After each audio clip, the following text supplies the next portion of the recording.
ভারতীয় ফুটবলের ভবিষ্যৎ প্রজন্ম আজকে তাজিকিস্তানের বিরুদ্ধে অনূর্ধ্ব 23-এর ম্যাচ খেলতে নেমেছে। আর এই ম্যাচে তাদের যে পারফরমেন্স ভালো মন্দ মিশিয়ে, তবে ভারত এবং হংকং ম্যাচে ভারতের সিনিয়র দল যে ফুটবলটা খেলেছিল, যে ফুটবলটা তারা উপহার দিয়েছিল, তাদের থেকে আমি বলবো অনেক বেটার খেলেছে এই বাচ্চা বাচ্চা ছেলে মেয়েগুলো। প্রথমার্ধে ভারতের প্রাপ্তি বলতে যদি কিছু থেকে থাকে তবে সেটা ছিল লেফট উইং ধরে মোহাম্মদ আনানের ক্রস এবং তার সেই দৌড়টা, এবং ডান দিকে ম্যাকাটন ও বিনীত ভেঙ্কটেশের যুগলবন্দি। আর এই যুগলবন্দি থেকেই তারা 33 মিনিটের মাথায় একটা দুর্দান্ত পাস বাড়ায় সোহেল আহমেদ ভাটকে, আর সেখান থেকে বাম্পায়ার প্লেসিংয়ে দুর্ধর্ষ একটা ফিল্ড গোল করে সোহেল ভাট।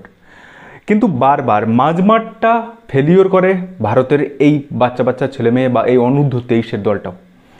আয়ুষ ছেত্রী টোটালি মাঝমাঠে পুরো ফ্লপ ছিল, শুধু ম্যাকাটন তার জায়গায় থেকে সেই জায়গাটা রিকভার করার চেষ্টা করেছিল কিংবা হামতে কিছুটা চেষ্টা করেছিল।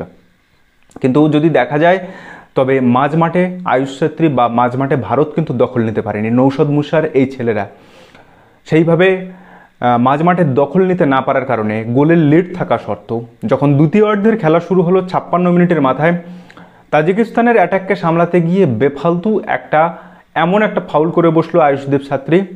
প্রথমার্ধের হলুদ কার্ড এবং সেকেন্ডার্ধের সেই হলুদ কার্ড মিলে লাল কার্ড দেখে 10 জন হয়ে গেল। আর দ্বিতীয়ার্ধের 34 মিনিট এবং এক্সট্রা টাইম ধরলে মোট 40 মিনিট ভারতীয় দল 10 জনে খেলো। একটা লাল কার্ড যে ফুটবলে কতটা পার্থক্য গড়ে দিতে পারে তা ভারতের এই বাচ্চা বাচ্চা ছেলে মেয়েগুলো বুঝলো। এরপর আয়ুষদীপ ছেত্রী উঠে যাওয়ার সঙ্গে সঙ্গেই বাম প্রান্তে থেকে একটা সেট পিস থেকে তাজিকিস্তান গোল করে সমতা ফেরালো।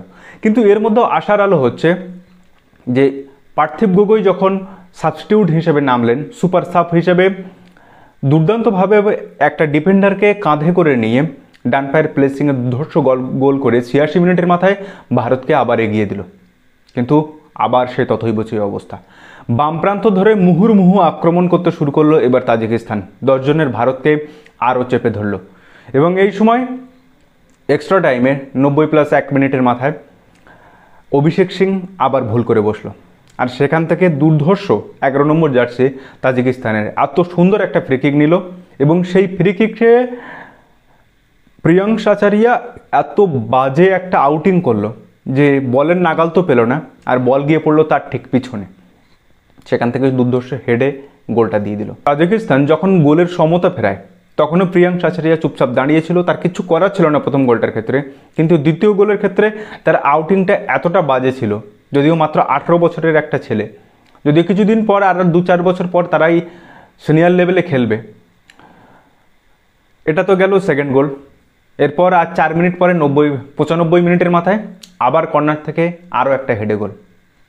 পরপর 3টে সেট পিস, এবং 3টে সেট পিসই বাম প্রান্ত দিয়ে করলো, একটা কর্নার, 2টো সেট পিস থেকে 3টেই গোল। তো ভারতীয় দলের দৈন্য দশা তো ফুটে উঠেছে। তো খুব আশা নিয়ে বসেছিলাম যে এই অনূর্ধ্ব 23-এর ছেলে মেয়েগুলো কি করে, কারণ এরাই তো আর কয়েকটা বছর বাদে 2-3টা বছর বাদে সিনিয়র টিমের হয়ে খেলবে। যদিও এদেরকে আর এখন বাচ্চা ছেলে মেয়ে বলা যায় না, কারণ স্পেনের 17 বছরের ইয়ামেল যে ফুটবল দেখাচ্ছে বিশ্বকে, তারপরে এদেরকে আর কি করে বাচ্চা বলবো। এরা আর 1-2 বছরের মধ্যে জাতীয় সিনিয়র দলে সুযোগ পাবে, কিংবা অনেকেই অলরেডি সিনিয়র দলে খেলছে। সোহেল খেলছে, অভিষেক খেলছে, হামতেও সুযোগ পাচ্ছে, ওদিকে সানানোর সুযোগ পেয়েছে ট্রায়ালে।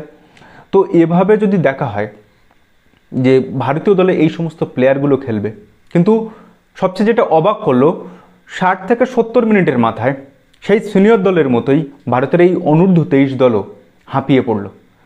আইএসএলের ড্রিঙ্কস ব্রেক যে কতটা এদের হ্যাবিটটাকে খারাপ করে দিয়েছে সেটা এদিনকার ম্যাচেও বোঝা গেল। নৌশদ মুসার শুরুটা ভালো হলো না।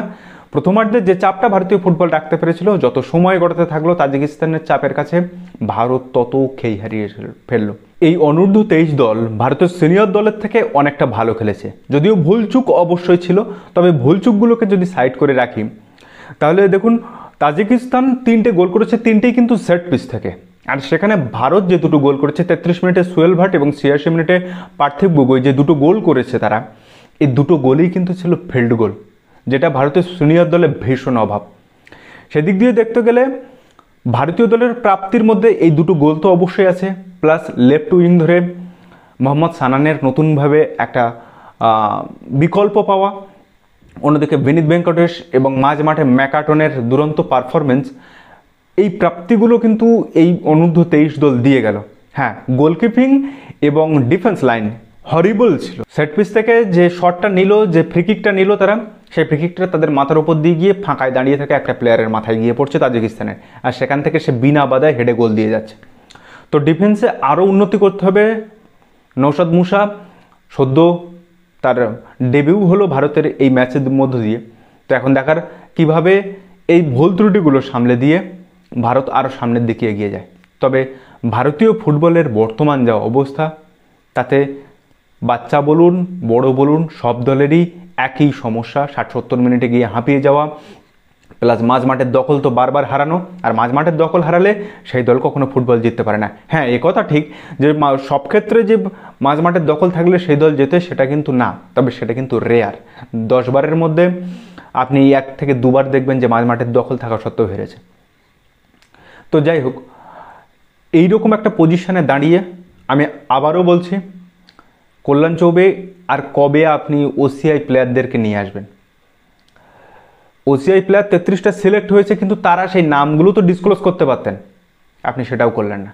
তো দেখার এখন এআইএফ বা অল ইন্ডিয়া ফুটবল ফেডারেশন আর কতদিন এইভাবে ভারতীয় ফুটবলকে নিয়ে ছিনিমিনি খেলে, ভারতীয় ফুটবলকে আর লজ্জার মুখে ফেলে। এত কিছু ভুলচুকের মধ্যে অনূর্ধ্ব-23-এর সুয়েল ভাট, পার্থিব গগৈ, ম্যাকাটন, অভিষেক সিং কিছুটা, অন্যদিকে মোহাম্মদ সানান, এরা দুর্দান্ত খেলেছে। এই প্রাপ্তিগুলো ভারতীয় ফুটবল কতটা ধরে রাখতে পারে সেটা দেখার ভবিষ্যতে।